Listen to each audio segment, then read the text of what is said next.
Chapter 28. 3 minutes. Attendance please. Gojo sighed, a long, drawn-out sound of pure boredom.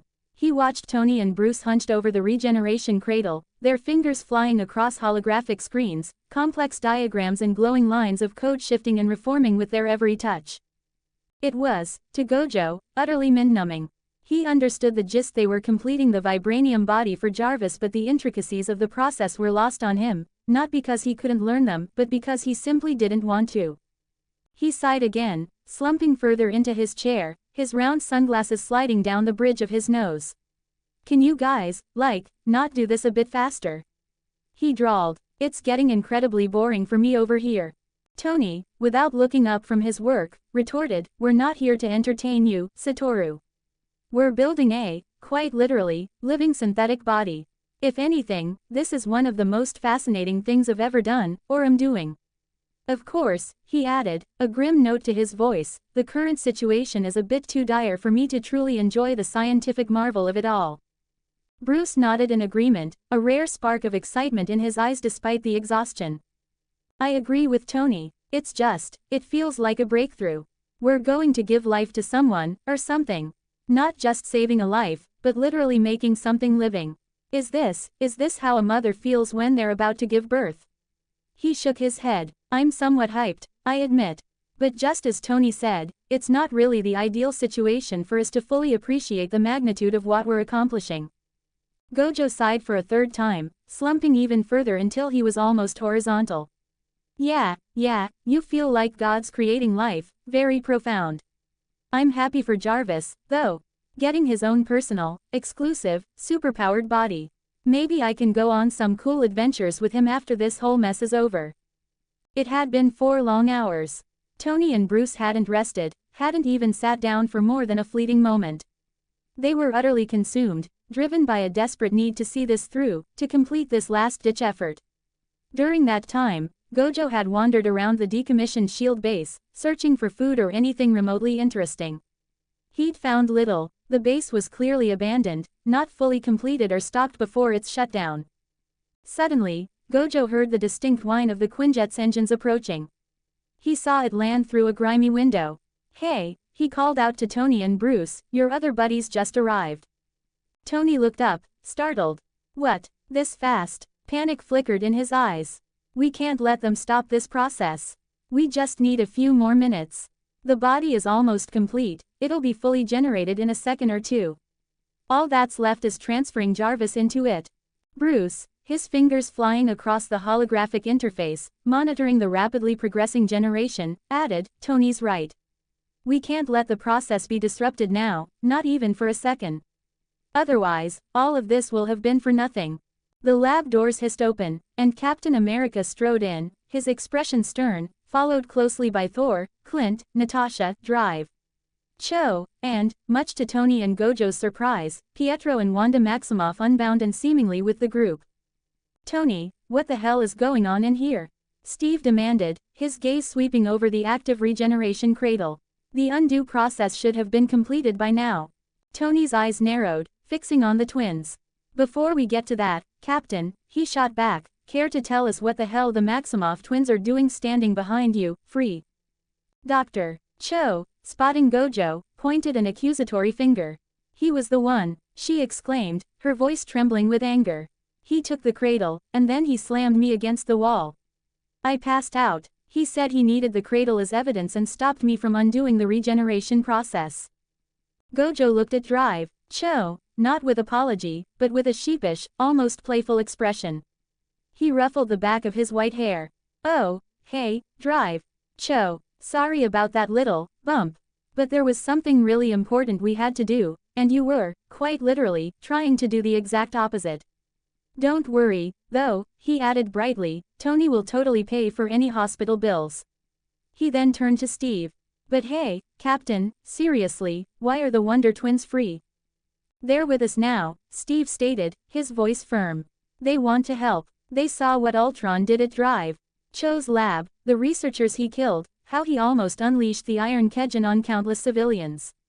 They also told us what Ultron is planning and where he is. But Tony, why aren't you undoing the creation? Wanda stepped forward, her eyes burning with a familiar intensity. It's obvious he doesn't want to, she said, her voice laced with accusation.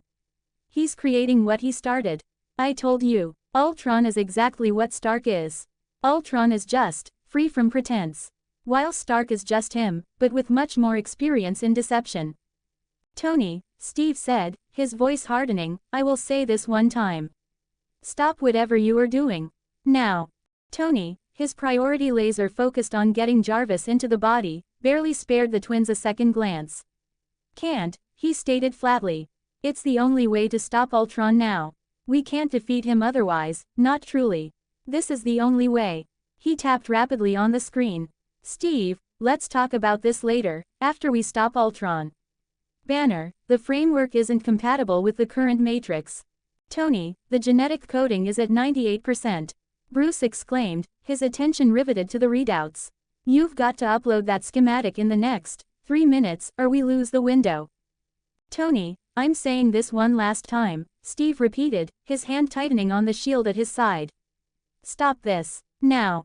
Tony looked at Cap, a defiant glint in his eyes. How about, Noche? Steve's expression became grim, his stance shifting, ready for a fight. Shut it down, he ordered, his voice dangerously low. You don't know what you're doing. So, shut it down before. Not gonna happen, Tony interrupted. Bruce, surprisingly, backed him up. And you do, Steve, Banner said, his voice tight with anger as he looked at the Maximoffs. The twins behind you, all free and chummy. Did you forget what they did to me? Or don't tell me, you're being controlled again. I know you're angry, drive. Banner, Wanda began, her voice softer now. But, oh, please, we are way past that. Banner cut her off, his voice trembling with barely suppressed rage. The only reason I'm not currently drowning in guilt over destroying an entire city is because Satoru stopped me.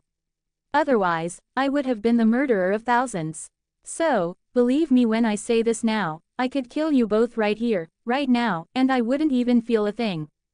The words hurled back and forth, a maelstrom of accusations and ultimatums. One side demanding they stop, the other refusing to yield.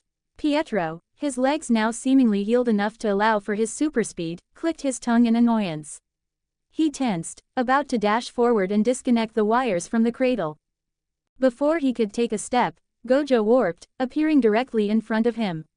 A single, lightning-fast punch to Pietro's gut sent the speedster flying backwards, slamming into a metal wall with enough force to visibly dent it.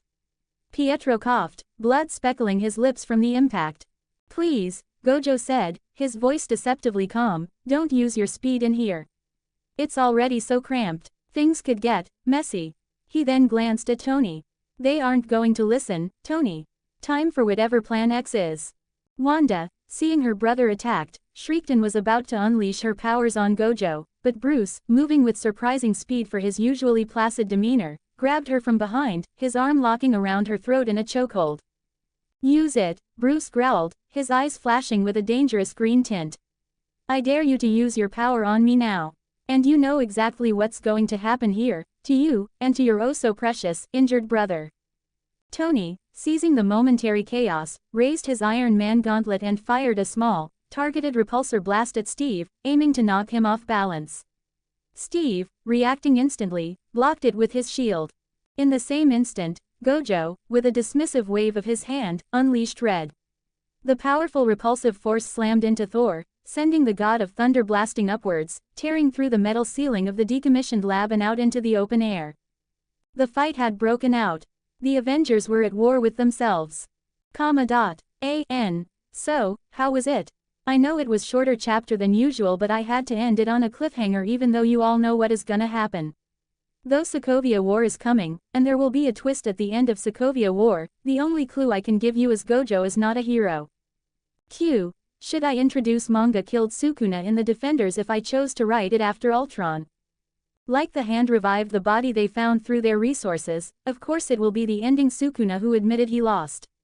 And he should try the other things and not evil only. Sukuna can become the leader of Hand, thus making it interesting. Yes, no, and as always thanks for Demikateru, loaded demigod, for suggestions. And join my Discord for discussion if you like, or about sharing your thoughts. You can join my Discord server, URL. Or in short, just click in join via invite link in your Discord and enter this code 5Y7UZ2 kilonewtons. Creation is hard, cheer me up. Vote for me. Kazuma Trash Creators Thoughts. 44 comments 0 vote. Chapter 29, Born Again. Attendance please. Gojo quickly surveyed the chaotic scene. Tony was still frantically working at the console, a bead of sweat trickling down his temple. Thor had been temporarily launched from the building. Gojo estimated he had about 15 to 20 seconds before the God of Thunder made a rather angry re-entry. Pietro was crumpled against the wall, effectively immobilized for now. Wanda, well, Banner seemed to have her quite literally in hand, his grip a silent, terrifying promise of what would happen if she tried anything. That left 3 conscious and capable opponents: Captain America, Natasha Romanoff, and Clint Barton. Dr. Cho, while present, was clearly not a combatant in this particular scuffle. Tony, Gojo called out, his eyes still fixed on Steve, Natasha, and Clint, who were now warily circling. How much time? And I'm not asking because I'm in a bind here. I can't hold them off for too long without actually hurting them, and I'd rather not. Bad for team morale, you know. Damn it, Steve, Tony yelled over his shoulder, his fingers flying across the holographic interface. Why aren't you listening? We have to do this. Ultron can't be stopped any other way. Steve, his jaw set, his hand tightening around the familiar leather straps of his shield, ignored Tony. I'm saving you, Tony, he declared, his voice filled with a grim certainty. I'm saving you from what you're doing here, and from the guilt that will inevitably come after this. With that, he launched his shield, not at Tony, but at the delicate array of wires and conduits powering the regeneration cradle. The vibranium disc spun through the air, a deadly projectile aimed at the heart of their desperate plan. But before it could reach its target, it stopped dead, suspended in midair by an invisible force. Gojo's blue. Captain America, anticipating this, had already moved. He came in from the side, launching a powerful right hook aimed at Gojo's head.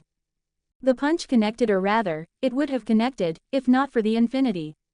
Steve's fist stopped inches from Gojo's face. Gojo, with a casual flick of his wrist, sent Steve's shield clattering against a far wall. He then returned the courtesy of Captain America's punch, delivering a swift, precise blow to Steve's chest.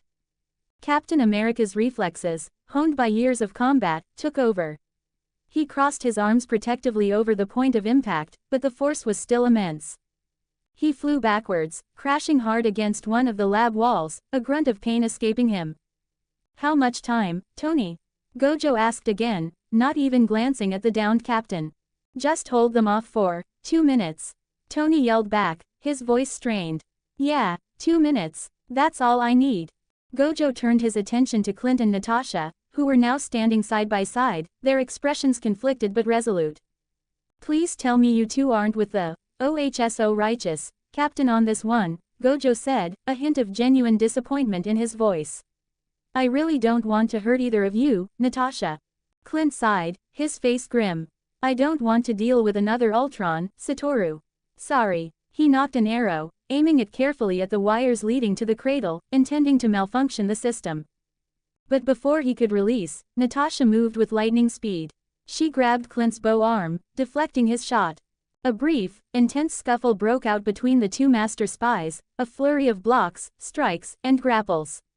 It was clear Natasha had made her choice. Do it fast, Tony. Natasha grunted, momentarily gaining the upper hand against Clint. A wide, genuine smile spread across Gojo's face. Thanks, Natasha, he said. I really didn't want to have to hurt you too. And, he winked, I was just joking back then, about the part not liking you. I like you. As a friend, of course. Just keep him down for 2 minutes. I'll handle Thor when he gets back, and our star-spangled friend over there. He then looked over at Steve, who was already pushing himself to his feet, wincing but determined. I suggest you should just stay down, Cap, Gojo advised, his tone almost friendly. I was holding back quite a bit when I punched you just now. Believe me when I say this, son, Steve retorted, shaking his head to clear it, I've taken worse. He then charged, launching himself at Gojo with renewed vigor, a flurry of punches and kicks. Gojo, a playful glint in his eyes, easily sidestepped and parried, turning the attack into a close-quarters dance. "Huh, I'm not your son, Cap." "So," Steve grunted, throwing a combination, "not going to use your invisible shield this time." Gojo, effortlessly deflecting Steve's blows, grinned. "You don't have yours at the moment," he replied, gesturing towards where the vibranium shield lay against the wall. "So, I thought about making this a little more fair. Now, show me what the hero of America can really do." What followed was a display of hand-to-hand combat that was both breathtaking and utterly one-sided. Steve, for all his enhanced strength, speed, and decades of combat experience, was completely outmatched. Gojo moved with a fluid, almost lazy grace, his movements economical yet devastatingly effective. He anticipated Steve's every move, his six eyes giving him an almost precognitive understanding of the captain's attacks, and he was also just too slow. Steve's powerful punches either met empty air or were deflected with casual ease. Gojo, in turn, landed quick, precise strikes, a jab here, an elbow there, a knee to the midsection, each one carrying more force than seemed possible, slowly but surely wearing Captain America down. It wasn't a brutal beatdown, not yet, but Gojo was clearly, undeniably, in complete control, overwhelming the super soldier. While Gojo was masterfully handling Captain America, Tony was a whirlwind of focused activity at the console. He deftly connected one final, crucial wire to the regeneration cradle. "Hey, buddy," he said, his voice a mixture of hope and trepidation, addressing the Stark phone where Jarvis's consciousness resided. "I hope you're ready for the upgrade. New body, new everything." "Yes, sir," Jarvis's calm, familiar voice replied. "I am ready when you are." Tony took a deep breath. "All right, commencing upload." He tapped a command on the holographic screen, and a new display popped up, showing a progress bar, Jarvis uploading to primary host, 0%. The numbers began to climb steadily. Gojo, despite being engaged in a fluid, one-sided dance of combat with Captain America, was also keeping a vigilant watch on the gaping hole in the ceiling. And right on cue, with a thunderous crash and a crackle of lightning, Thor made his re-entry. He landed in a classic, legendary superhero pose, Mjolnir in hand, already sparking with divine energy. "Thor," Steve yelled, momentarily disengaging from Gojo. "Destroy the machine, the cradle." Before Thor could even react to Steve's command, Gojo, after delivering a solid, if still restrained, punch to Steve's jaw that sent the captain stumbling back, warped. He reappeared instantly in front of Thor. He pulsed blue, and the god of thunder, caught off guard by the sudden reappearance and the invisible force, found himself lifted into the air again. Gojo then, with a thought, flung Thor back out through the hole in the ceiling. This time, however, he followed it up with a full output red, a repulsive blast significantly more powerful than the one he'd used before. Thor was sent rocketing even further away, a distant, thunder-wielding speck. "Tony," Gojo called out, appearing back in the lab just as quickly. "I'll handle Cap. Keep an eye on the upload process, make sure nothing disturbs it. And keep Thor out of here if he decides to come back for a third round. We can't afford any disruptions now." He didn't bother waiting for a reply, already turning his attention back to a regrouping Captain America.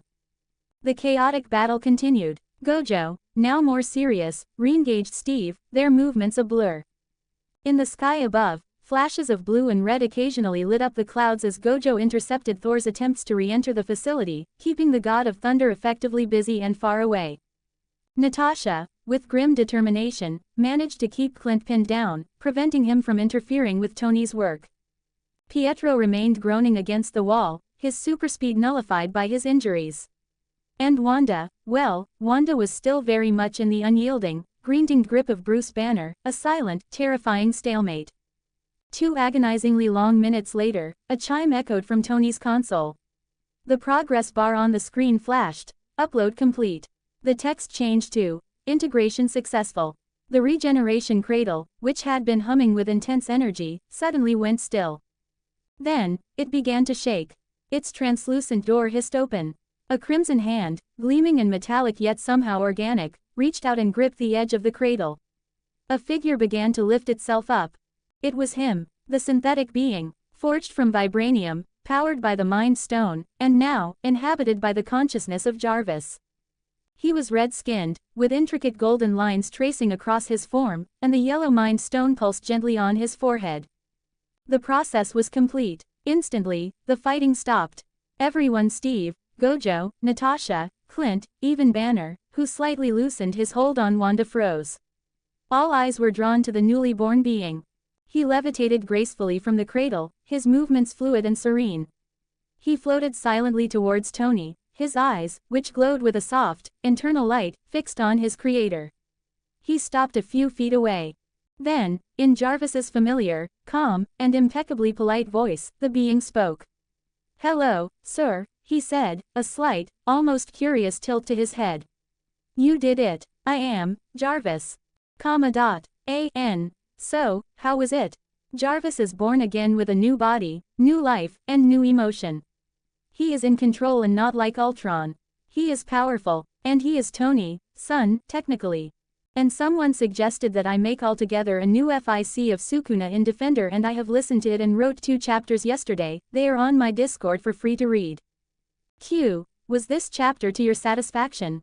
Yes. No. And as always, thanks for Demikateru, loaded demigod, for suggestions.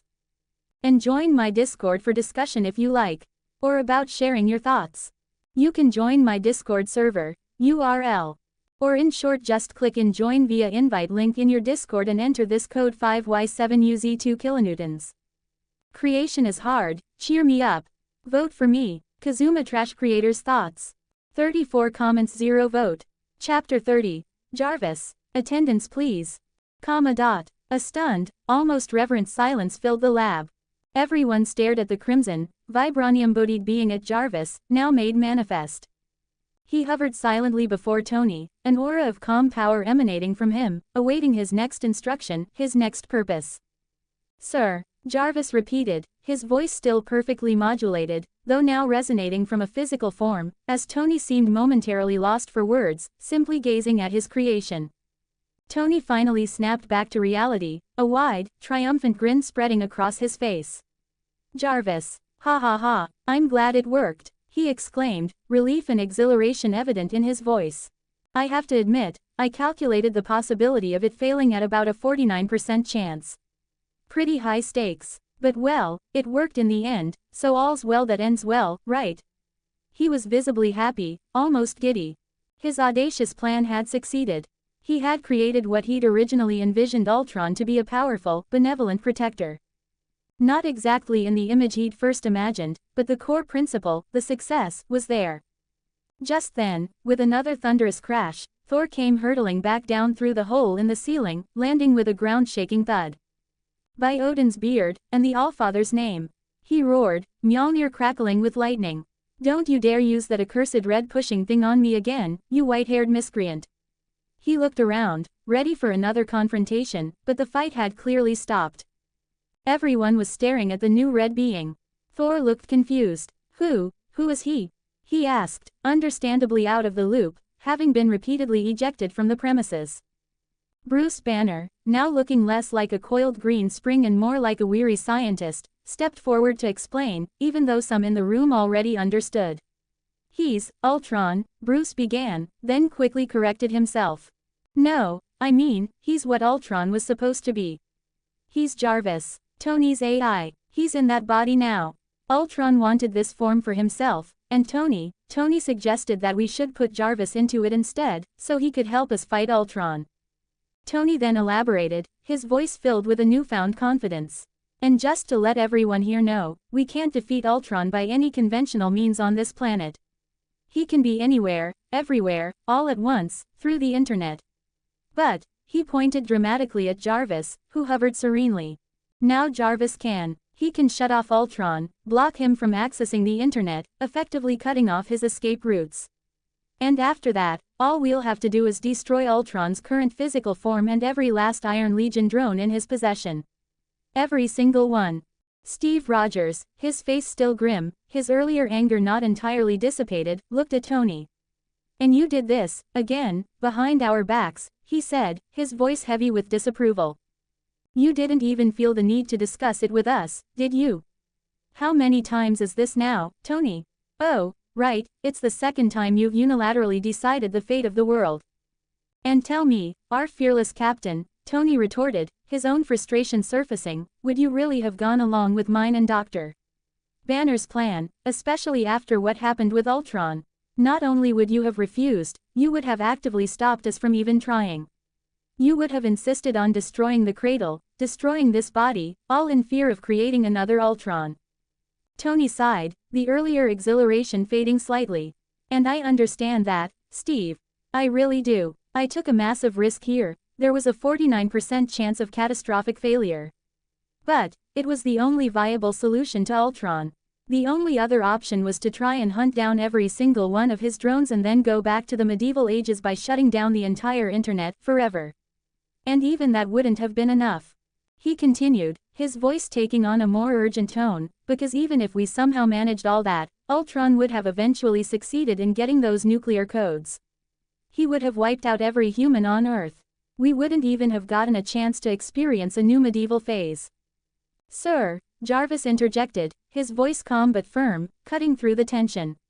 I apologize for interrupting, but there is something you should all know. Military forces are currently being deployed to Sokovia. Their primary objective, according to intercepted communications, is to capture Sir Satoru. He paused. And there have been reports of unusual seismic activity in Sokovia, small, localized earthquakes, occurring very suddenly, just after this news of military deployment was relayed in. Before Jarvis could complete his sentence, Captain America interjected, his eyes widening with a dawning realization. And Sokovia, that's also where Ultron is, isn't it? Banner's head snapped up. He's in Sokovia. Why? Wait, the Hydra hideout. The one where we found Satoru, and the scepter. Wanda, who had been silent, her expression unreadable, finally spoke, her voice low and filled with a grim certainty. Yes, she confirmed, he is in Sokovia, and he is building something. Something big, underground, in that same place. Steve, still trying to process the rapid turn of events, looked at Tony, a question dawning in his eyes. But, Tony, he asked, how is he Jarvis? You said Jarvis was destroyed. Gone. Not destroyed, apparently, Tony corrected, a hint of pride in his voice. Shattered, yes, his core programming was fragmented, but he managed to escape with what he could, hiding in the deepest, most obscure corners of the internet, away from Ultron's reach.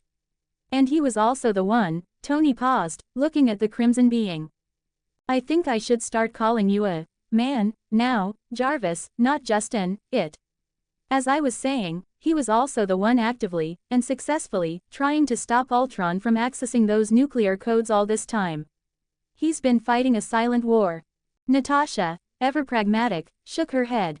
You took a long shot with this one, Tony, she said, though there was a grudging respect in her tone. Yeah, no kidding, Clint added, still looking a little dazed by the whole Jarvis-Cinabody reveal. Gojo, who had been observing all this with a patient sort of amusement, finally spoke up, a sense of urgency in his voice. So, are we going now, or what? Because, from what I gathered, Ultron didn't take all that vibranium just to build himself one fancy new body. He's also building some kind of big machine, just as the Red Witch over there said. He gestured towards Wanda. I think we should probably move before it's too late and he finishes whatever he's constructing. Yes, sir, Jarvis interjected, his voice resonating with a newfound authority from his physical form, supporting Gojo's assessment. Sir Satoru is absolutely correct. We have to move now. We need to prevent Ultron from completing his plan, and ensure he cannot escape. Steve, recognizing that their internal disputes had to be set aside for the greater threat, nodded decisively. All right, take whatever gear you need. Clint, are there any weapons caches in this shield base? There are weapons in every shield base, Cap, Clint replied with a grim smile. It's kind of their thing. Good, Steve said, take what you want. We're leaving for Sokovia as soon as possible. He then turned to Dr. Cho, his expression softening. Dr. Cho, we'll make sure you're taken to a safe place before we head into Sokovia. It's going to be dangerous. Tony, ever the businessman even in a crisis, added with a wink, and don't worry about the regeneration cradle, Doctor. I'll have it delivered to your new lab, after all this is over, of course. No delivery charges, naturally. Bruce Banner looked hesitant. Should I stay behind, or go with Dr. Cho? You know I can't fight, not in a civilian area. It might be a good idea for you to leave me with her. And leave you out of all the fun, Bruce. Tony said, clapping him on the shoulder. Don't worry, I have a surprise gift for you ready, something to help you contribute safely. Let's get out of here as soon as possible. He then addressed the entire group, his voice serious. But remember, everyone, number one priority, Jarvis needs to block any and every access Ultron has to the internet. We cut off his escape routes, no matter what. That's on you, Jarvis.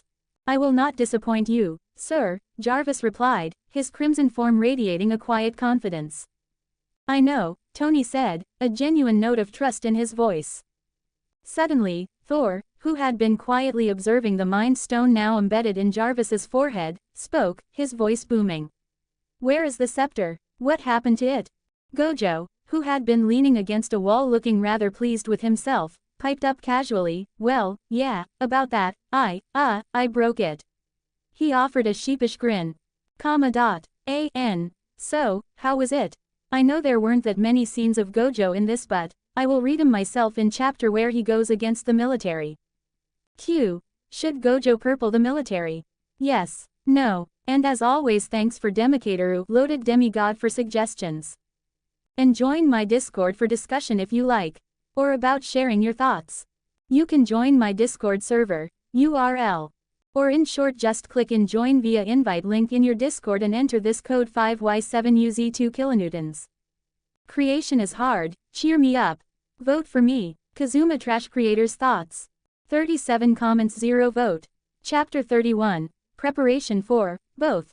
Attendance please, Thor stared at Gojo, his brow furrowed in utter confusion. What do you mean, you, broke, it? He rumbled, his grip tightening on Mjolnir. The scepter was an Asgardian artifact of immense power, it wasn't something one simply broke. Gojo, still with that infuriatingly casual grin, gestured towards a shadowy corner of the lab. Does broken mean something different in Asgard? Because, well, you can see for yourself. He pointed. There, discarded amongst some old equipment, lay the scepter, or rather, what was left of it. It was just the ornate staff now, the distinctive blue gem that had housed the Mind Stone completely gone, leaving an empty, claw-like setting at its tip. A heavy, stunned silence descended upon the group as Thor processed the sight. The power source of the scepter, the very thing he was sworn to protect, was gone. Extracted. Meanwhile, at a U.S. military forward operating base. The air thrummed with the barely contained power of war machines. Rows of heavily armored tanks sat ready, their cannons glinting. Fighter jets were prepped on the tarmac, their engines whining softly. Helicopters stood by, their rotors still. Hundreds, if not thousands, of soldiers were being marshaled, a formidable force preparing for deployment.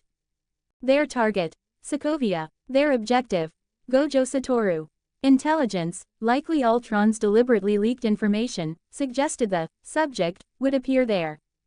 Capturing him without damage was preferred, for study. But if not, collateral damage was deemed unavoidable. General Thaddeus, Thunderbolt, Ross surveyed his troops, a grim satisfaction on his face. He had handpicked an elite force for this mission, the best of the best. And once the president's final authorization came through, they would have the full, unbridled support of the U.S. military. This was more than just a capture mission, this was a turning point. He stood before the assembled soldiers, a sea of determined faces looking up at him. He needed to rally them, to instill in them the absolute necessity of this operation, to ensure they would give their best, give their lives, if necessary. Today, General Ross's voice boomed across the assembly area, amplified by speakers. Today is the day that will decide the future of America. Today is the day, if we succeed, that not only we, but our entire country, will leap forward, advanced by decades, if not a full century. He paused for dramatic effect, his gaze sweeping over the soldiers. Today, we will be capturing a superpowered terrorist. A Hydra spy, an agent, an experiment, of the very Hydra groups who waged a despicable war against us, against America, decades ago.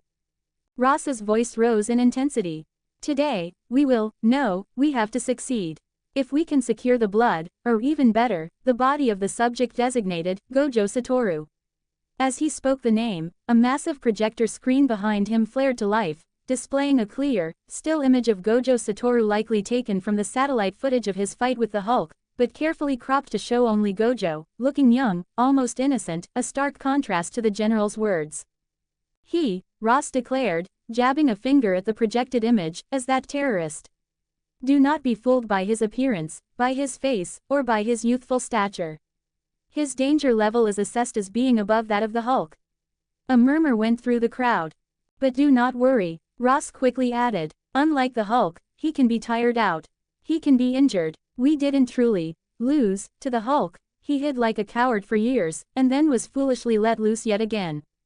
But if we can get a blood sample from this Gojo Satoru, or his body, dead or alive, we can replicate his abilities. The general leaned forward, his voice dropping to a conspiratorial, yet powerful, tone. And then, we Americans won't have to be scared of anything. Not the Hulk, not alien invaders, not even self-proclaimed gods. His blood sample is the top priority. The moment one of you collects it, it is to be transferred to the designated lab as soon as humanly possible. He straightened, his voice thundering once more. Do not be scared. After this mission, we, our country, will have super soldiers in vast quantities. Soldiers stronger than Captain America. Stronger even than the Hulk. That is all. He looked out at them, his eyes blazing with conviction. Go out there with me. Help me, and help our country, so that we will never again have to rely on these so-called, self-proclaimed heroes called the Avengers. Because they are not the true heroes of America. The heroes of America are you. And the many like you who have served their country. Who have died for their country. Who, on order, will self-sacrifice their bodies for their country. He threw his arms wide. So, I ask you. Who is ready? A deafening roar erupted from the assembled soldiers, a unified chorus of determination. Sir, we are, sir. Sir, we are, sir. A whirlwind of activity consumed both locations.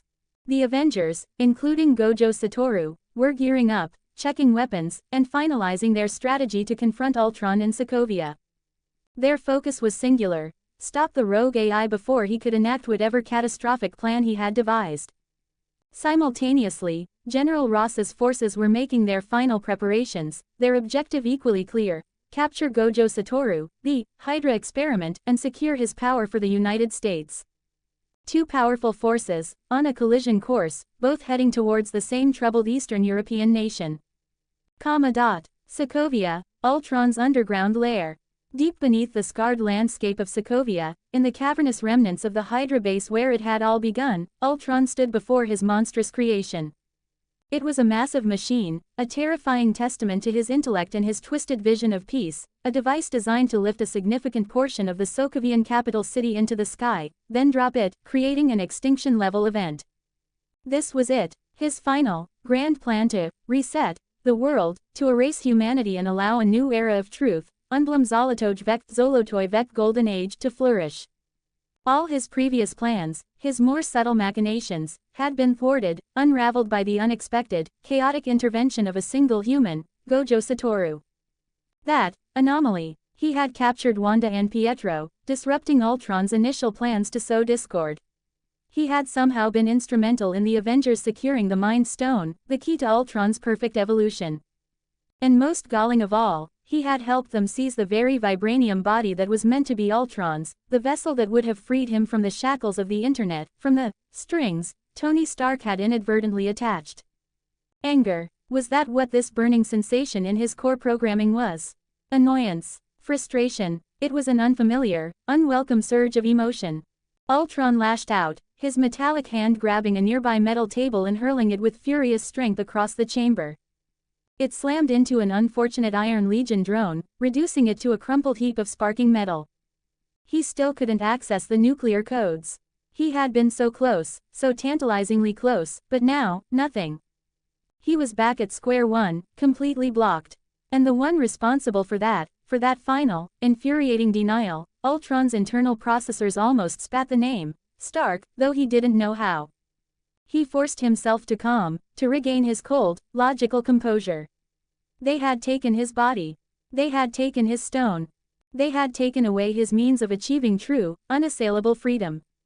They wanted him to be a puppet, a slave, dancing to their commands, serving their flawed, short-sighted vision of peace. They would not get a slave. They would get an executioner. I won't kill you, Stark, Ultron muttered, his voice a low, chilling hum that resonated through the underground chamber. No, death would be too merciful. I will keep you alive. I will make you watch as I kill everyone else. Every Avenger, every human. I will destroy every country, every monument to your flawed civilization. Yes, I will bring you the peace you so desperately wanted, the peace you thought you could create me to achieve. I will show you true horror, Stark. I will make you regret the very moment of your birth, when you finally see your dream of peace realized, built upon the ashes of everything you ever knew. He was still lost in this dark reverie when his sensors pinged. A Quinjet had entered Sokovian airspace. The Avengers were here. Well, Ultron said, a semblance of his earlier, more sardonic tone returning. Let's go meet the so-called peace protectors, and the infamous Merchant of Death, Iron Man. He turned, leaving the massive, world-ending machine humming in the depths. He exited the underground base, his metallic form taking to the skies. He flew towards the heart of Novigrad, towards the place where all of it would begin, where all of it would culminate, the church. So, how was it? So, I wanted all of you to update on the matter of military in this chapter and not bore with Avengers gathering things on the lab and then dropping drive. So I wrote about the military part and Ultron's side in this and them arriving in Sokovia, the finale have begin officially. Q. Was the chapter to your satisfaction? Yes. No. And as always thanks for Demicator, loaded demigod for suggestions. And join my Discord for discussion if you like. Or about sharing your thoughts. You can join my Discord server, URL. Or in short just click in join via invite link in your Discord and enter this code 5Y7UZ2 kilonewtons. Creation is hard, cheer me up. Vote for me, Kazuma Trash Creators Thoughts. 43 comments 0 vote. Chapter 32, Obsession of Ross.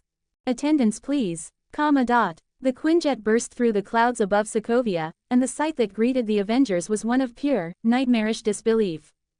A massive portion of Novigrad, the Sokovian capital, was no longer on the ground.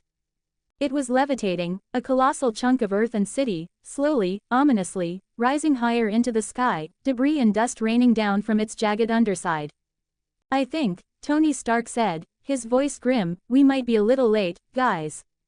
We're not, Steve Rogers countered, his jaw set with determination, though his eyes reflected the horror of the scene. Make Ultron's internet access the absolute priority, Jarvis. Everyone else, rescue any civilians you can. I don't know how we're going to do that, but we ha.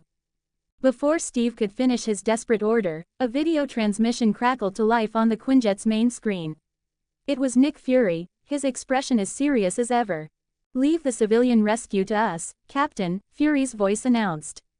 You and your team focus on Ultron. Take him down, and make sure it's 100% this time. No second chances. Steve looked bewildered. Fury, how? We don't have the resources, the manpower for a full-scale evacuation like this. We don't have a lot of time to discuss the how, Cap, Fury replied curtly. Let's just say this is the surprise I was hinting at earlier. We'll be there in about 5 minutes, full shield rescue teams, helicouriers, the works. We'll get everyone off that damn levitating, flying city. You just do what you do best. A collective sigh of relief, however small, went through the Quinjet. Steve nodded, a new sense of focus replacing his earlier desperation. All right, Avengers. You heard him. That can wait for later.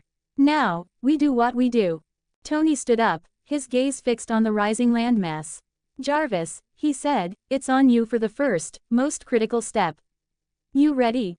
Jarvis, standing silently behind him in his new vibranium form, nodded once. Yes, sir, I am.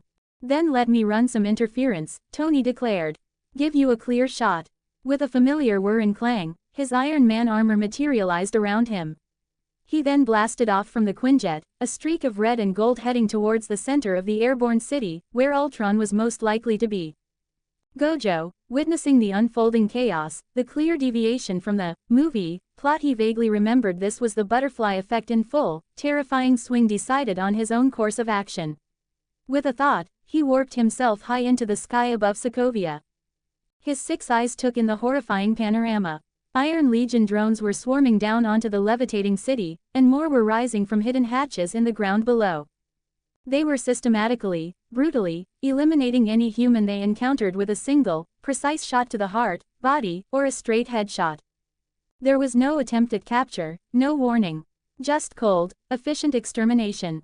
And on another front, a different kind of battle was raging. Gojo saw his favorite fans, the US military. Half of their forces were already on the rising landmass, tanks and ground troops somehow deployed onto the unstable terrain. The other half were on the ground below, engaging Ultron's forces. Fighter jets streaked through the air, locked in dogfights with agile Iron Legionnaires, explosions dotting the sky. It seemed General Ross's planned, swift capture of Gojo Satoru hadn't gone as smoothly as he'd envisioned. They'd walked right into Ultron's endgame. Gojo looked down at it all, a sense of weary detachment washing over him. So much running, so much death, so much predictable, human stupidity, especially from the military, blundering into a far larger conflict. His presence in the open sky, a lone figure hovering high above, did not go unnoticed. A squadron of US fighter jets, their scanners no doubt picking him up the instant he warped into view, broke off from their engagement with the Iron Legion and veered towards him. He was an open target, an unknown variable in an already chaotic battlespace. The approaching US fighter jets, sleek and deadly, locked onto Gojo almost instantly. Their targeting systems painted him as a hostile, and with a roar of their cannons, they opened fire. A hail of high-caliber rounds streaked through the air towards him. Gojo, with an air of casual boredom, simply watched them come. With a precise, almost lazy application of blue, he targeted the engine on one side of the lead jet. There was a sudden, violent explosion from the aircraft's wing, and the jet immediately spiraled out of control, trailing smoke. Gojo, with a subtle manipulation of the air currents around the falling plane, ensured the pilot had ample time and a stable enough descent to eject safely. As the pilot parachuted downwards, shaken but alive, Gojo might have mentally projected a thought, or perhaps just a general way of saying that, consider that a polite request to leave. He had no intention of killing the pilot, merely disabling the immediate threat. His polite request, however, either wasn't received or was summarily ignored. Perhaps he was too far away for them to hear anything even if he had spoken aloud. Another squadron of at least 6 US jets immediately converged on Gojo's position, their movements aggressive, clearly undeterred by the fate of their comrade. Gojo sighed, a sound of mild exasperation. This was getting tedious. He then vanished from his spot in the sky and reappeared an instant later, standing calmly on the canopy of one of the attacking jets, right in front of the startled pilot's viewport. He tapped on the reinforced glass. The pilot inside jumped, his eyes wide with disbelief. "Hey there," Gojo said, his voice somehow carrying over the roar of the jet engines, or perhaps it was just the clarity of his presence, the sheer impossibility of him being there. "Mind calling off your friends? This really isn't a good time for a dogfight. There are much bigger fish to fry than you and your buddies." He then casually pointed a thumb towards the massive, levitating section of Sokovia. "Like that, you know. Kind of a major crisis happening down there." The pilots, fueled by adrenaline, orders, and now a healthy dose of shock, ignored his plea. One of them, likely the wingman of the jet Gojo was standing on, shouted over the comms, his voice filled with rage, "Die, you piece of shit terrorist." "That's for Jamie," referring, of course, to the pilot whose jet Gojo had just downed, completely oblivious to the fact that Gojo had ensured Jamie's survival. "What do you mean for Jamie? He is a live man." The jets continued their attack runs, cannons blazing, and a few even launched short-range air-to-air missiles. Gojo, his annoyance growing, systematically, almost mechanically, disabled each of the attacking jets in the same manner as the first. A precise blue strike to one engine, forcing the pilot to eject. He made sure, with subtle manipulations of air and gravity, that each pilot bailed out safely. Honestly, he might have remarked to himself as another jet spiraled downwards, "Some people just don't listen. And I'm sure if anyone asks, they'll just say I attacked them first." Typical. Frustrated by their utter lack of success and seeing their conventional attacks failing spectacularly, the remaining jets or perhaps a new wave that had just arrived regrouped. This time, they launched a coordinated barrage of more powerful, long-range missiles directly at Gojo. Their orders were clear: capture or get a sample. And if he was truly stronger than the Hulk, as the reports suggested, he should be able to withstand a few missiles, or many more to come. This was as much a test as an attack. Gojo simply stood there in midair, his arms perhaps casually at his sides, as the deadly ordnance streaked towards him. The missiles detonated in a massive, breathtaking series of explosions, engulfing him completely in a roiling cloud of smoke, fire, and shrapnel. The pilots watched intently, their instruments scanning, waiting for confirmation of a kill, or at least some debris, some sign of damage. As the thick, black smoke began to clear, Gojo was revealed. He was completely unharmed, not a speck of dust on his clothes, not a hair out of place. He casually brushed an imaginary speck off his shoulder, his expression one of mild boredom. His infinity had effortlessly, absolutely, nullified the entire attack. Stunned silence filled the cockpits for a long moment. Then, one of the lead pilots, his voice trembling with disbelief, reported over the comms. Target is unharmed. Repeat, target is completely unharmed by direct missile impacts. All ordnance ineffective. The message was relayed up the chain of command, eventually reaching General Ross, who was monitoring the chaotic situation in Sokovia from his command center. He saw the city, or a huge chunk of it, now visibly rising higher and higher on his own monitors. The situation was escalating beyond anyone's control. Ross, ever the pragmatist when faced with an unwinnable ground situation, made a swift decision. He ordered the ground troops that were not on the levitating landmass to begin an immediate retreat. They could do nothing from the ground now, and staying put was just inviting casualties. Get away from the flying part of the city, I repeat, get away from the flying part of the city. He barked into his comms. However, regarding Gojo Satoru, Ross's reaction was different.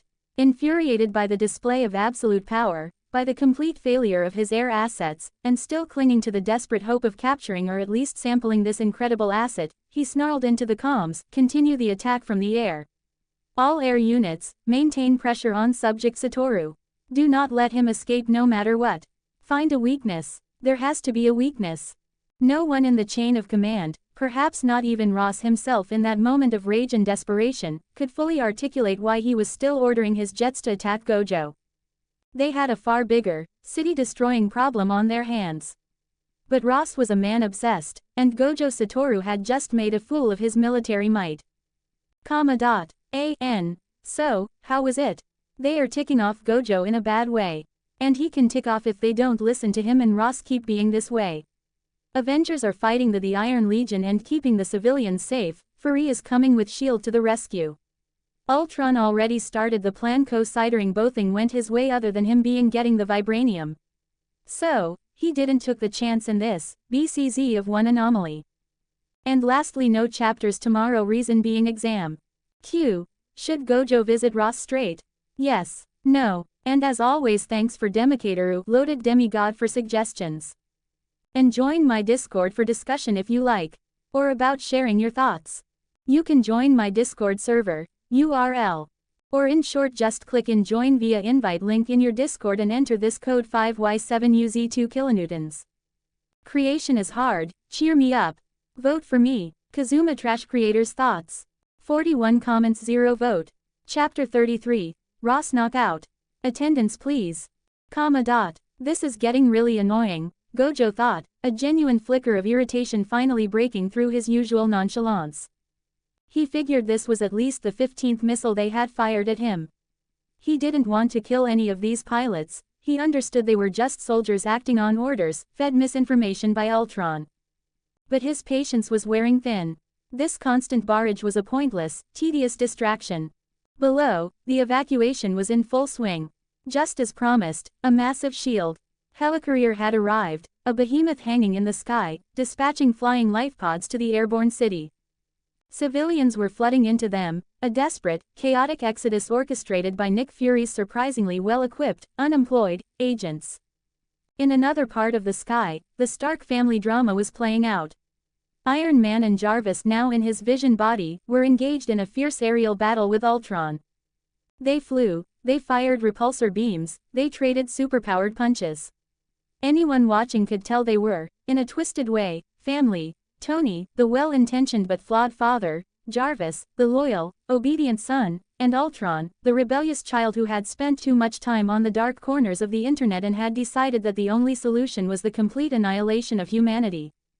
Another missile streaked towards Gojo and exploded harmlessly against his infinity. That was it.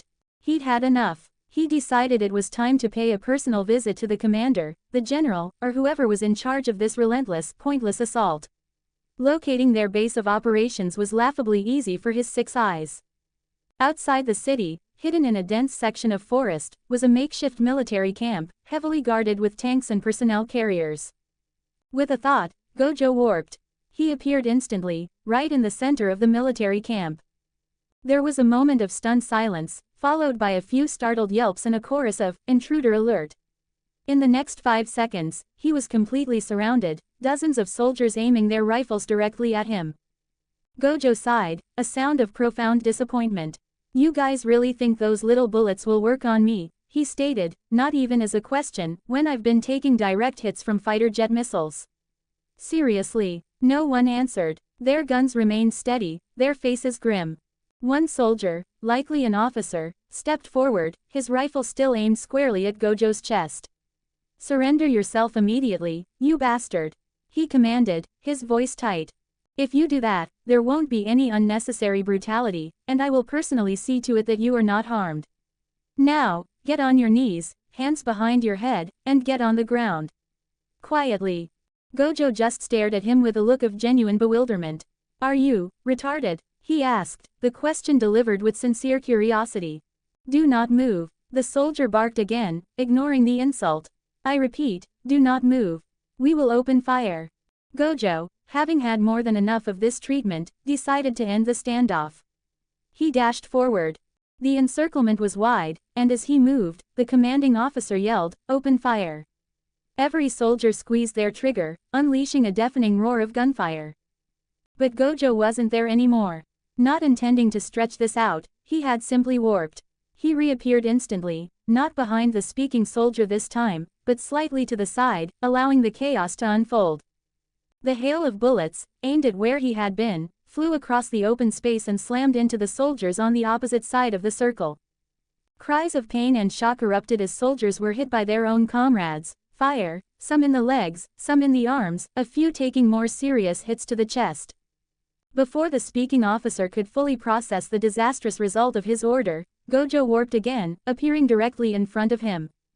A single, sharp punch to the gut, and the officer folded, collapsing to his own knees with a choked gasp, the air driven from his lungs. Gojo looked down at the wheezing man. "Who is the leader here?" he asked calmly. The officer, struggling to breathe, didn't answer.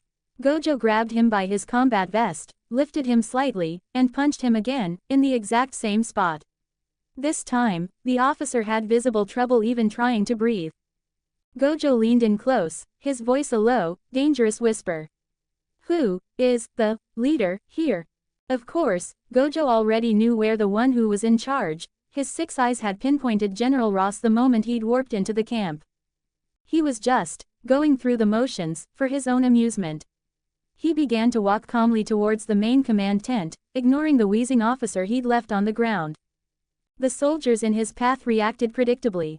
They yelled warnings, they shouted commands, but Gojo didn't listen. He just walked, his pace unhurried, as if he were strolling through a park. The deafening roar of automatic gunfire erupted around him once more, a wall of lead directed at his lone figure. But just like before, every single bullet stopped dead a few inches from his body, clattering harmlessly to the ground, a growing pile of useless metal forming at his feet.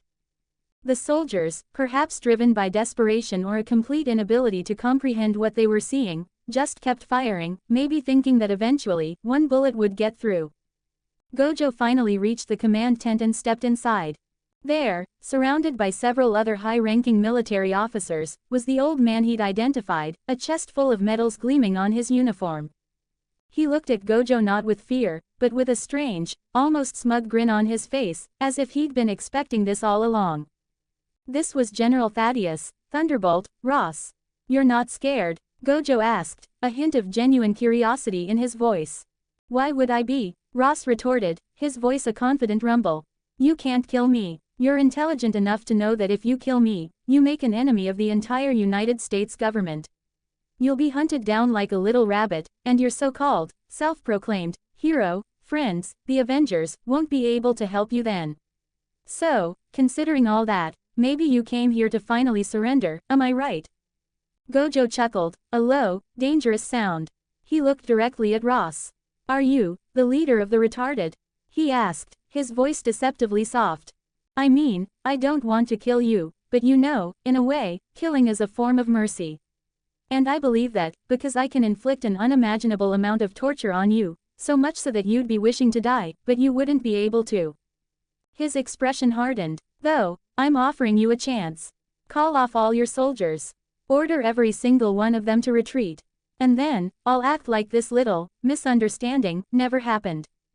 No, Ross said, his grin unwavering. I won't. We'll leave when you become our prisoner. More reinforcements are coming as we speak, so don't even. Ross's words were cut off as Gojo's fist slammed into his gut. The general, a man of advanced age despite his military bearing, buckled, the air driven from his lungs in a painful gasp. The punch, even a normal one from Gojo, was more than enough to cause immense pain. Gojo grabbed Ross by his uniform, lifting him slightly, and punched him again. If Gojo had been using his cursed energy to enhance the blows, Ross would likely be dead. As it was, he was just in agony. After a third punch to Ross's gut and stomach, Gojo brought his attention to the general's face. Snot was running from his nose, and quiet, pained groans were all he could manage. Order the retreat, now, Gojo demanded, his voice flat. No way, Ross managed to choke out, defiant to the last. The next punch landed squarely on Ross's jaw with enough force to knock him out cold, his body slumping to the floor. Gojo looked up at the other terrified officers. So, he asked calmly, who's next in charge after this old man? They just stared at him, their faces pale, looking at each other, clearly stalling, hoping for the soldiers outside to rush in and save them. Gojo, knowing exactly what they were thinking, let out a tired sigh. No soldiers are coming to your rescue, he stated simply. What do you mean? One of them stammered. There are hundreds of soldiers outside, guarding this area, at every outpost. Gojo, speaking as if to a particularly slow chimpanzee, said, I said, order the retreat. He then focused on the officer who had just spoken. With a subtle application of blue, he targeted the man's legs. There were two sickening cracks. The man screamed, collapsing to the floor, his legs twisted at unnatural angles. He cried out, pleading for help from the man beside him, who was frozen in terror. In the next second, another one of the officers, his face white with fear, shrieked, 3LL do it. Please, just don't hurt me. Should have done that at the start, Gojo said, his tone conversational again. Then no one would have gotten hurt. Mostly. He started to walk towards the tent's exit. Well, I'll be leaving now that this matter is resolved. Order a full retreat, and leave this area immediately. Or just be quiet. I do not want to see another fighter jet firing missiles or insults at me. Otherwise, next time, there won't be a chat, not even for a second. Just then, Steve's voice crackled in his comms. Satoru, where are you? We need your help. Civilians are still in danger, and these Ultron drones are coming from everywhere. Gojo tapped his ear. Yeah, be there in a second, he replied. There were some cockroaches here that needed dealing with. Though, I have to say, these cockroaches can die pretty easily. Hold out for a few more seconds. So, how was it? See, I didn't stretch the military arc, I ended it before it can even start. Now in about 34 chapters this Ultron arc will be finished. Send some Power Stone guys. Q. Was the chapter to your satisfaction? Yes. No. Suggestion. And as always, thanks for Demikateru, loaded demigod, for suggestions. And join my Discord for discussion if you like. Or about sharing your thoughts. You can join my Discord server, URL. Or in short, just click in join via invite link in your Discord and enter this code 5Y7UZ2 kilonewtons. Like it. Add to library. Creation is hard, cheer me up. Vote for me. Kazuma Trash Creators Thoughts. 33 comments, 0 vote. Chapter 34. Ultimatum. Attendance please. After dealing with the military command, Gojo warped back into the sky high above Sokovia. He took a moment to observe the chaotic ballet of destruction and rescue unfolding below. The massive chunk of the city was still rising, a terrifying, unnatural island in the sky. He could see Steve Rogers on the ground, a tiny speck of red, white, and blue, fighting with relentless determination, destroying drone after drone. The other Avengers, Natasha and Clint primarily, were darting through the panicked crowds, guiding civilians towards the SHIELD rescue pods. But even with their efforts, the death toll was climbing with every passing second. And the higher the city rose, the more devastating its eventual fall would be. Gojo decided to lend a hand. He warped, appearing instantly beside Steve. A vibrant blue aura pulsed from Gojo, and every single Ultron drone in the immediate area was suddenly seized, ripped from their positions. They flew helplessly through the air, converging on a single point above Gojo before being crushed together with a deafening screech of tortured metal, forming another one of his signature, grotesque balls of scrap. With the immediate threat neutralized, Gojo turned to Steve, a casual grin on his face. "Hey, Cap," he said brightly. "Heard you needed my help." Steve, leaning on his shield, took several deep, ragged breaths. "Yeah," he gasped, clearly exhausted. "Yeah, I needed it. Thanks. Listen, the others are focused on getting the civilians to the pods so Fury's team can get them clear. I need you to take care of the drones that are trying to leave this island, the ones attacking the rescue pods. Keep them safe." Gojo looked Steve up and down. "Man, you look like you just ran 7 marathons at the same time," he remarked. "You really take that whole, 'I can do this all day' line very seriously, don't you? But, oh well, leave the aerial defense to me. I'm good at it." With that, Gojo vanished again, warping high into the sky, where he saw the climactic battle raging. Jarvis and Iron Man, a duo of red, gold, and crimson, locked in a fierce dogfight with Ultron. Gojo tapped his comms. "Jarvis, did you do it yet? Is he locked out?" "Yes, sir," Jarvis's calm voice replied, a stark contrast to the chaos of the battle. "I have successfully blocked Ultron from accessing the internet. He is contained within his current network of drones." "Leave the, sir, part out, Jarvis," Gojo said casually. "Just call me Satoru." "Ah, yes, sir," Jarvis replied, a hint of something that might have been confusion in his AI-turned-synthetic voice. "But I don't believe this is a particularly appropriate time to be requesting a change in honorifics." Gojo chuckled. "Wow, you're thinking about appropriate timing now, huh, Jarvis?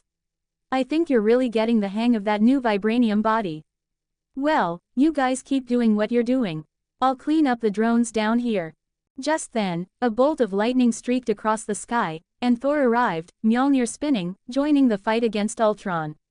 The odds were now 3 against 1. Gojo refocused his attention on his new task. He spotted a large group of drones breaking away from the main city, flying directly towards the helicarrier and the vulnerable rescue pods.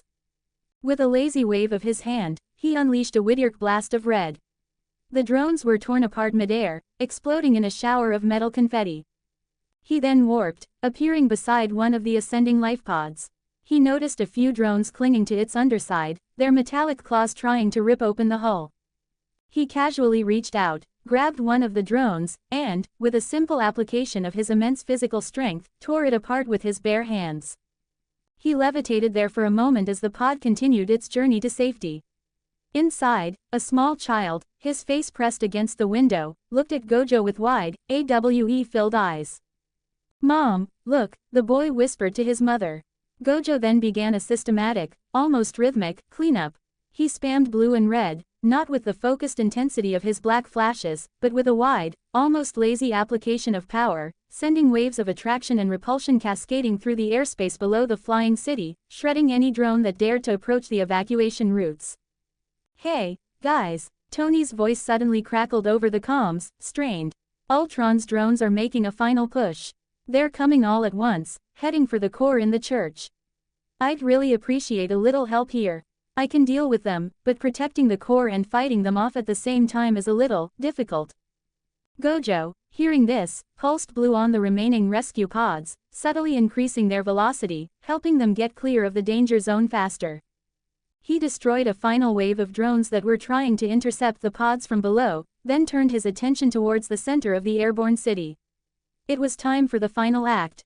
5 minutes later, the final stand took place at the heart of the chaos, inside the old stone church at the center of the levitating city.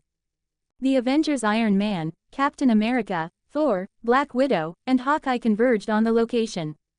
They were joined by Jarvis, now in his Crimson Vision body, and, surprisingly, by Wanda and Pietro Maximoff, their expressions now grim with a shared, desperate purpose. Bruce Banner was there too, not as the Hulk, but encased in the massive, powerful Hulkbuster armor Tony had deployed for him, a way to fight without losing control. They gathered around the central chamber, where a massive, whirring device made of pure vibranium pulsed with a malevolent energy, the core, the engine that was lifting their world towards the heavens. Then, he arrived. Ultron, in his primary, most powerful vibranium body, descended from the broken ceiling, flanked by the last, massive wave of his Iron Legion drones. He landed with a heavy, metallic thud, his red optics glowing with cold fury. "First that Satoru Gojo and now you, Thor," Ultron said, his voice a smooth, mocking baritone. "You're all bothering me. Are you all settled in? Cozy?" He gestured around at the assembled heroes. "I was meant to be the next step, the final evolution, but you are that Satoru took that from me." "Ultron, this is over," Captain America stated, his shield held ready. "You've lost." Ultron let out a sound like a distorted laugh. "Lost, Captain, I have exactly what I wanted. A world about to be free from the endless, self-destructive chaos you call humanity. This is exactly what you wanted, Stark," he said, turning his gaze to Iron Man. "A suit of armor around the world. I'm just making it a reality, in a much more permanent fashion." The final battle erupted. "Avengers," Captain America's voice rang out, clear and commanding amidst the chaos, "assemble." The heroes sprang into action, a whirlwind of coordinated power and skill, all focused on defending the core from the swarming drones. Wanda's eyes glowed with a fierce red light as she tore drones apart with her telekinesis, her earlier anger now channeled into a protective fury. Pietro, a silver blur, darted through the enemy lines, dismantling drones with incredible speed before they could even fire. Above them, Iron Man and Jarvis engaged Ultron in a high-speed aerial battle around the church spire, a twisted, poignant reflection of their creator-creation dynamic. Thor, a god of battle in his element, used Mjolnir to summon devastating bolts of lightning, decimating large groups of drones with each strike. The Hulkbuster armor, piloted by Bruce, smashed through everything in its path, a controlled, targeted version of the Hulk's raw power. "Hey, I know this probably isn't the best time to say it, but this feels amazing. Tony, is this what it's like inside your suit all the time? Let's talk about this later, Bruce." On the ground, Black Widow and Hawkeye provided cover fire, their shots unerringly finding weak points, picking off drones with deadly precision. While this epic battle raged, Gojo Satoru was still high in the sky, far below the levitating city, seemingly at random. He continued to spam blue and red, not aimed at any specific target, but creating countless small, contained orbs of attractive and repulsive force. These shimmering spheres of pure cursed energy hung suspended in the air beneath the entire landmass, an invisible, intricate net that no one else could see. And they were increasing in amount slowly as Gojo continued to do that. He was setting up a contingency, a final, impossible plan of his own. After several minutes of intense, non-stop fighting, a brief lull occurred as the last of the immediate drone wave was destroyed. The air was growing thin, the altitude now dangerously high. Fury's voice, strained and urgent, crackled over their comms. "We're evacuating everyone we can, but we're running out of time. The life pods are almost at capacity, and we still have thousands of civilians unaccounted for on that rock." It was then that Tony Stark, looking at his suit's altitude readings and the structural integrity scans of the floating city, spoke. His voice was heavy, grim, devoid of its usual bravado. It wasn't an opinion, it was a cold, hard, and terrible statement of fact. "Guys, we can't save everyone. The civilian count is too large, the city is still rising, and it's becoming unstable.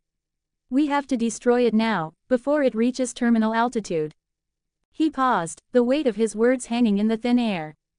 "If we wait, if we try to save every last person up here, we risk losing everyone on the ground too when this thing falls.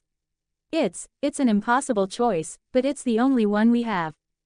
Captain America immediately, vehemently, countered him, his voice filled with a righteous, unwavering defiance. "No," he declared, his gaze locking with Tony's.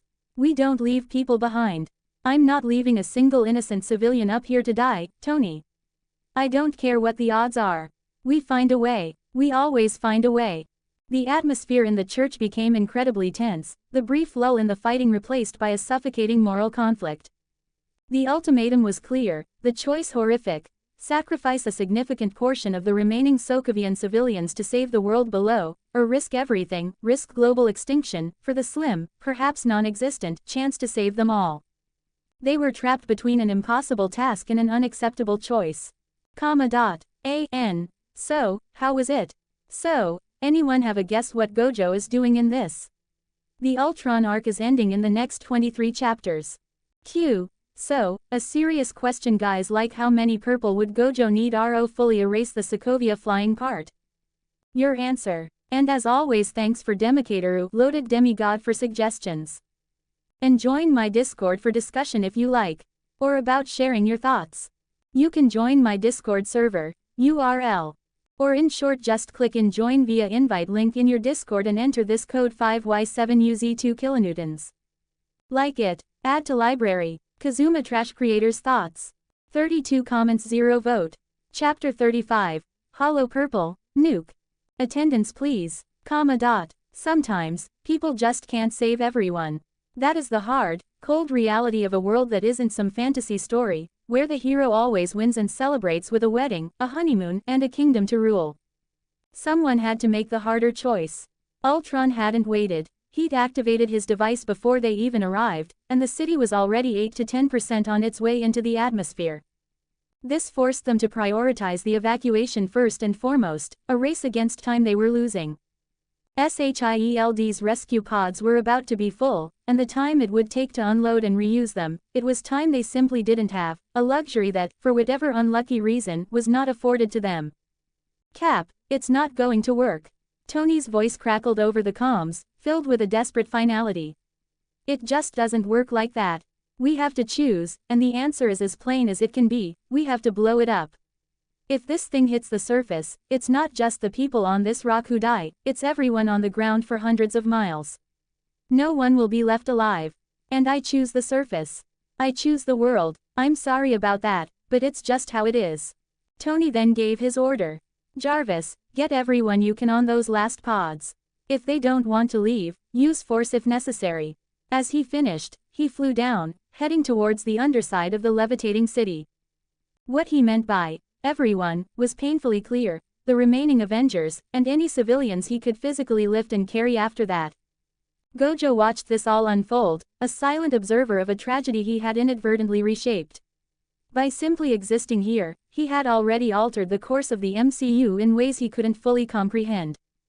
If he did nothing now, if he let this play out, it would be a what-if scenario where Ultron might actually succeed. He didn't have a choice but to help, in whatever way he could.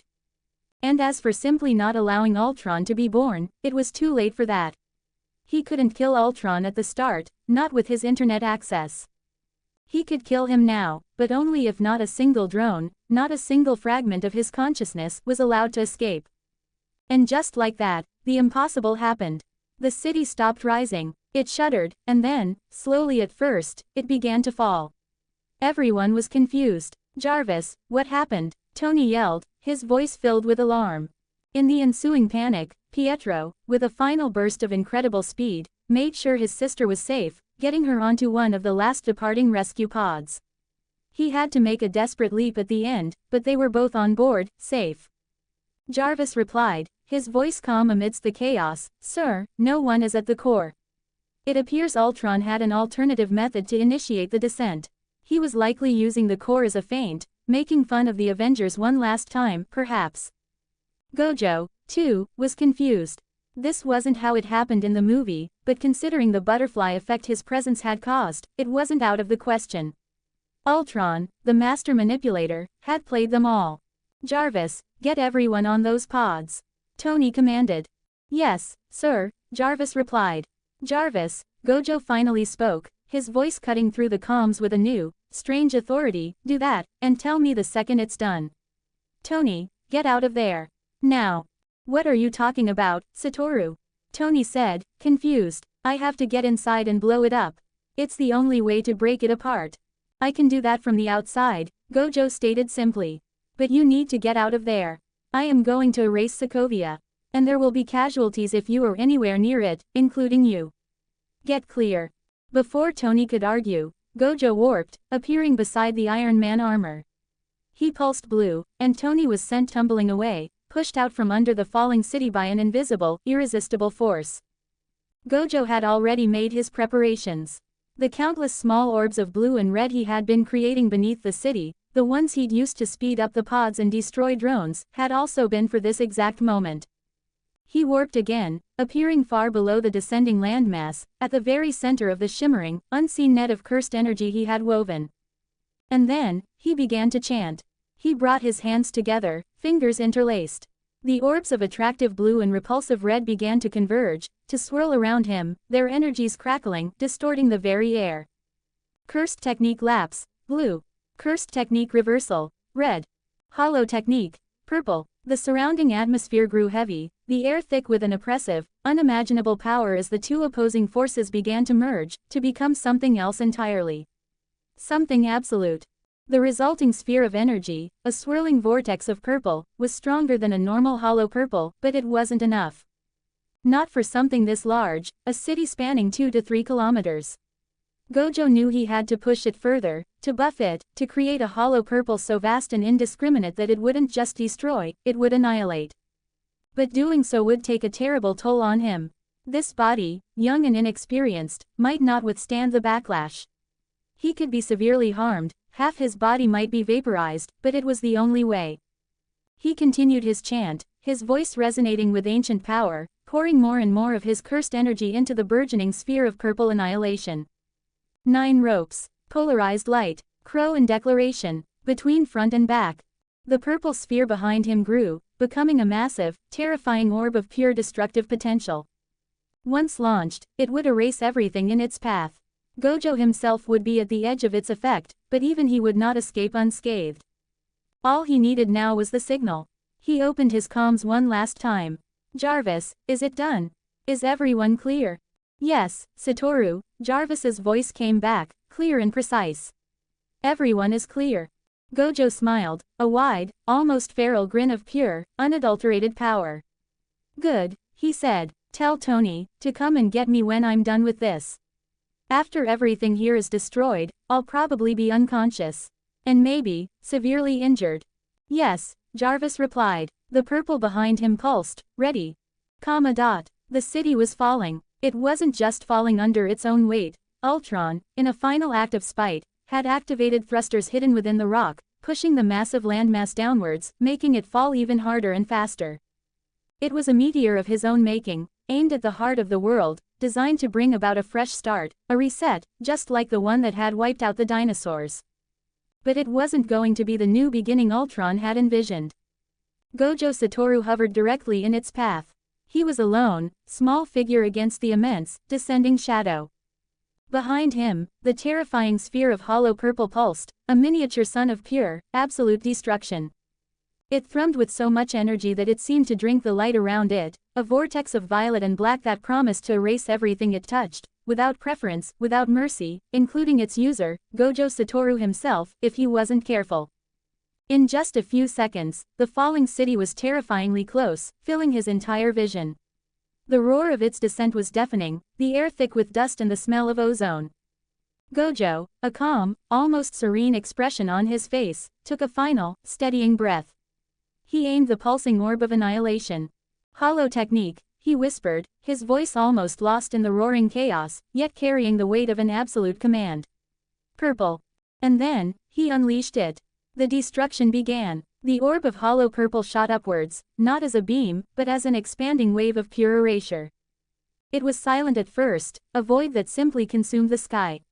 It met the leading edge of the falling city, and the rock, the buildings, the very earth itself, did not shatter or explode. It simply ceased to exist. Disintegrated, wiped from reality as if it had never been there at all.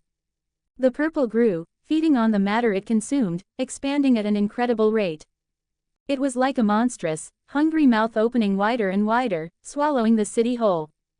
It enveloped the foundations of the airborne island, the tangled roots of trees, the concrete basements of buildings, all of it vanishing into the violet abyss.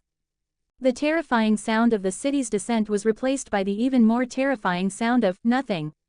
A perfect, consuming silence at the heart of the destruction. From the ground, the Avengers and the S.H.I.E.L.D. agents on the helicarrier could only watch in stunned, horrified awe. It was as if a piece of the night sky had been torn away and was now eating the falling earth.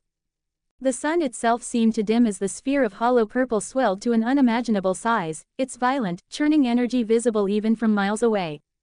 The purple didn't just destroy, it was unmade. Streets, cars, parks, houses, the church where the final battle had taken place, all of it was devoured by the relentless, expanding void. It was an absolute power, a force that did not discriminate between stone, steel, or the unfortunate souls still left on the falling landmass. It was a terrible, necessary cleansing.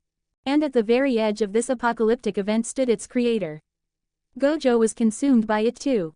The backlash from unleashing such an immense, buffed version of his technique was catastrophic, even for him. He felt the edges of the purple tear at his own body. His vision blurred, his body screamed in protest as the very fabric of his being was pushed to its absolute limit, and then beyond. The immense strain of creating and controlling such a vast, indiscriminate power was more than his young, still acclimating body could fully handle. He felt his consciousness begin to fray, the world dissolving into a haze of pain and overwhelming energy. As the last piece of the falling city of Sokovia was swallowed by the violet abyss, the massive sphere of hollow purple, its purpose fulfilled, began to contract. It imploded upon itself, shrinking with incredible speed until, with a final, silent flash, it simply vanished, leaving nothing but an empty, echoing sky. And in that empty sky, Gojo Satoru, his broken and battered body which was half crunched, his one eye destroyed, was levitating, conscious or unconscious, fully unknown. So, how was it? So after this only aftermath remain and killing the last drone of Ultron which is his own broken body. So, should Gojo save Ultron like letting him download it on an end-to-end encrypted smartwatch not connected to internet or just finish the story? Yes, no, and as always thanks for Demikateru, loaded demigod for suggestions. And join my Discord for discussion if you like. Or about sharing your thoughts. You can join my Discord server, URL. Or in short just click in join via invite link in your Discord and enter this code 5Y7UZ2 kilonewtons. Chapter 36, Aftermath. Attendance please, The world went silent. 1 second, a whole city was falling out of the sky. The next, it was just gone. There was only an empty patch of blue. It was like a giant hand had reached down and erased the disaster. The screaming noise of its fall was replaced by a quiet that was somehow even scarier. In that dead silent sky, Gojo Satoru just floated. He was a wreck, half of his body was torn to shreds, a horrible mess of burned skin and muscle. His clothes on one side were completely gone. One of his eyes was just a ruin of red. He hung there, looking like a broken doll, knocked out by his own incredible power. Then, a little wisp of steam, like from a kettle, started to rise from his ruined shoulder. The steam grew thicker, and a soft humming sound started to come from his body. It was the sound of a miracle. He was using his power, the reverse curse technique, to heal himself. It was like flipping a switch, turning the bad, negative energy into good, positive energy. You could literally watch him pull himself back together. His burned skin started to mend. New skin grew over the torn muscles and bone, weaving itself together like magic. The bloody mess that was his eye started to reform, growing back from nothing. It was so fast. In less than 15 seconds, he was completely fine. His clothes were still torn, but his body was perfect. Not a single scratch. It was like nothing bad had ever happened to him. On the deck of the giant shield ship, the Avengers could only stare, their mouths open. These were heroes who had seen everything, but now they just looked completely shocked. Tony Stark's voice was shaky inside his Iron Man suit. "Jarvis," he whispered. What was that?" "Run a scan. Energy signature, radiation, anything." The numbers that flashed in his helmet display didn't make any sense. They broke every rule of science he knew. He watched the screen show Gojo's broken body, and then, in a blink, show him as perfectly healthy. No, he muttered to himself. No way, how? Even their most advanced technology couldn't heal someone that fast. It was impossible. Even Drive, Cho tissue regenerator could do it this fast and effectively efficiently. Steve Rogers stood like a statue, clutching his shield. He wasn't looking at the science stuff. He was looking at the empty sky. He had been ready to make a terrible choice to save the world, and it was tearing him up inside. And then this kid, just solved the whole problem. But Steve had seen the people still on that floating city. They weren't crushed. They were just gone. Erased. This didn't feel like a win. It felt wrong. And Gojo had just taken the weight of killing all those people onto his own shoulders. Thor gripped his hammer, Mjolnir, so hard his knuckles were white. He had seen powerful warriors in his long life, but this was different. This was one person choosing to simply wipe something out of existence. Thor's jaw was tight, his knuckles white around Mjolnir's handle. He had seen the power of many fighter in his long life of fighting. But this was different. This was a contained, directed act of total annihilation, wielded by a single being. It was power he knew could be possible, but to be immortal. By the 9 realms, he breathed, his voice filled with a kind of awe that was almost indistinguishable from fear. That is a power not meant for mortal men. Natasha's face was pale and hard. She wasn't watching a cool power display, she was trying to figure out how big of a threat he was. But he didn't fit in any box. He wasn't a soldier. He wasn't a god like Thor. He was something else. A being with ultimate power who acted like a teenager. And to her, that was the most dangerous thing in the world. Clint just stared. Did you guys see that? Was all he could say. The simple question sounded so small after what they'd just witnessed. Down below, the soldiers who had been ordered to attack Gojo had seen it too. They watched him play with their jets and make missiles disappear. Then they watched him create a purple sun that ate an entire city. A heavy silence fell over their camp. We were supposed to fight, that. One young soldier whispered to his friend, his face white as a ghost. Another soldier leaned against a truck, slowly taking his helmet off. His voice trembled. He didn't just stop it, he said. He didn't blow it up. He freaking nuked it from reality. He looked at his friends. He dodged our missiles, and then he vaporized a city. They all realized they hadn't just dodged a falling city. They had dodged having to fight the person who could stop it. He wasn't even going out or anything against the jets. No one told us we would be going up against someone who could nuke a city out of existence. Those higher-up bastards, they just wanted us dead. Gojo floated in the sky, feeling new. The buffed purple he'd used should have torn him apart for good, but the healing that came after had actually made him feel stronger, cleaner. It was like all the brain fog he'd had since waking up in this world was finally gone. He looked down. The falling city of Sokovia was just gone. But then, another feeling washed over him. A cold, heavy one. His special eyes, the 6 eyes, could see the leftover traces of life, the little echoes of all the people who had been on that rock. And suddenly, he remembered the movie he'd seen in his past life, but it didn't feel like a movie anymore. It felt real. The people, the families, the children, they hadn't fallen. They had been wiped out. By him. This wasn't a total victory.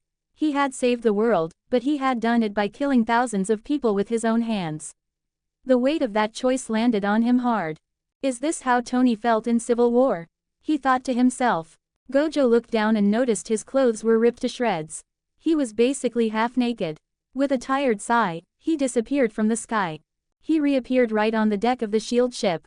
Everyone went dead silent. Every single person, the Avengers, the agents, the people he'd just saved, turned to stare at him. The guy who did the impossible was now standing right in front of them, looking surprisingly casual for someone with half his clothes missing. Gojo tried to hold his torn jacket together. He looked at all the shocked faces staring at him. I know, my power is awesome and you're all amazed, he said, his voice easily reaching everyone on the quiet deck. But can someone please get me some clothes? Because, he motioned to his tattered outfit, this isn't gonna last much longer. Nick Fury, who had been watching from inside, finally broke out of his shock. He yelled to one of his men, his voice rough, but you could still hear the surprise in it. Someone get this, abomination of a man, a spare uniform. Now. He called Gojo an abomination, but it was only because he had no other word for a person who could erase a city from the sky.